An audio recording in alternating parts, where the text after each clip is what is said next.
ନିଖିଳ ଓଡିଶା ଉଦ୍ୟାନ ସାଥୀ ସଂଘର ପ୍ରତିଷ୍ଠା ହବାର ପ୍ରଥମ ବୈଠକ।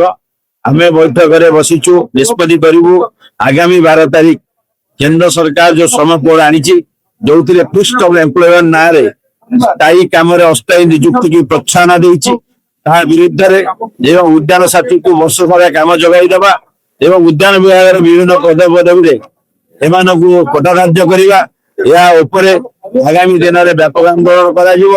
12 ତାରିଖ ଧର୍ମର ଯୋଗଦେବା ସହିତ ଆଗାମୀ ବିଧାନସଭା ଅଧିବେଶନ ସମୟରେ ଅନିର୍ଦ୍ଦିଷ୍ଟ କାଳ ପାଇଁ ଧାରଣା ଦେବା ପାଇଁ ଏଠି ଆଜି ବୈଠକରେ ଆଲୋଚନା ହୋଇ ନିଷ୍ପତ୍ତି ଗ୍ରହଣ କରାଯିବ। ଆଜି ଆମର ଦ୍ୱିତୀୟ ବାର୍ଷିକ ଉତ୍ସବ ହେଉଛି। ଏଥିରେ ଆମେ ଉଦ୍ୟାନ ସାଥୀ ମାନଙ୍କର କଣ ଅସୁବିଧା ସୁବିଧା ବିଷୟରେ ଆମେ ଆଜି ଆଲୋଚନା କରିବୁ। ସରକାରଙ୍କ ପାଖରେ ଉପସ୍ଥାପନା କରିବା ସତ୍ତ୍ୱେ ସରକାର ଆମକୁ ସମ୍ମାନ ଦଉନାହାନ୍ତି। ଉଦ୍ୟାନ ସାଥୀ ମାନଙ୍କୁ କୌଣସି ପଇଠ ହିସାବରେ କୌଣସି ପ୍ରାପ୍ୟ ଦେଉନାହାନ୍ତି। କୌଣସି ଷ୍ଟେଜରେ ଯୋଉ ଆସେ ଆମର ପନିପରିବା ହଉ କି କୋକୋନଟ୍ ପ୍ଲାଣ୍ଟେସନ ହଉ କେତେ ସବୁ ଆସେ, ସେ ଏବେ ଆଉ ଆସୁନାହିଁ। କି ଉଦ୍ୟାନ ସାଥୀ ମାନେ ଆଜିକି ବର୍ଷ 1.5 ବର୍ଷ ହେଲାଣି ହାତ ବାନ୍ଧିକି ବସିଛନ୍ତି। ତେଣୁ ସେମାନେ କେମିତି ତାଙ୍କର ନିଜର ରୋଜଗାର ପନ୍ଥାଟାକୁ ରଖିବେ? ତାଙ୍କର ବି ପରିବାର ଅଛି, ତାଙ୍କର ସଂସାର ଅଛି। ତେଣୁ ଚାଷୀ ମାନେ ପାଉନାହାନ୍ତି। ଚାଷୀ ମାନଙ୍କ ପାଖରେ ଜିନିଷଟା ପହଞ୍ଚିବା ଦରକାର ନିହାତି।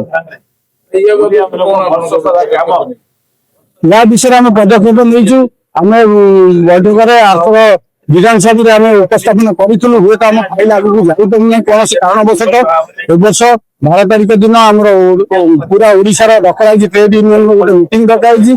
से दिन आम बसबू, हमें सरकार को निवेदन करूँ सरकार आम मान दुख बुझु और आमको गोटे प्रतिष्ठा दिवस लगे देखा। ज्ञान प्रधान निखिल ओडिशा उद्यान साथी सभापति। आम बर्तमान 14 वर्ष उद्योग स्थायी नियुक्ति पाइनी। आम सरकार पक्षे लगे रखुचे आमको स्थायी नियुक्ति कले से तुम धर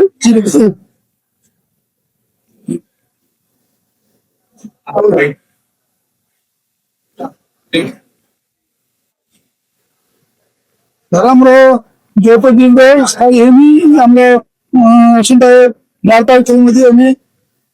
आंदोलन कर